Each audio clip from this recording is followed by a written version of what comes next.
AI is evolving. We're moving beyond content generation into a new era, physical AI. Physical AI puts intelligence into machines. Drones, vehicles, and robots that sense, reason, and act in the real world in real time. High-volume video, sensor data, live perception, with low, predictable latency. Connectivity stops being just transport. It becomes a distributed nervous system to connect AI workloads. And Edge AI is where the network first meets the machine. Take an autonomous sidewalk delivery robot, compact, zero-emission, built for short trips.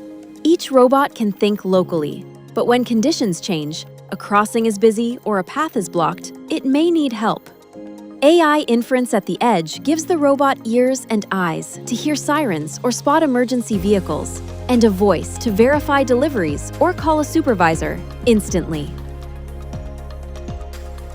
We're building this with partners like T-Mobile and Serve Robotics, powered by our collaboration with NVIDIA. Physical AI isn't coming, it's already on the sidewalk.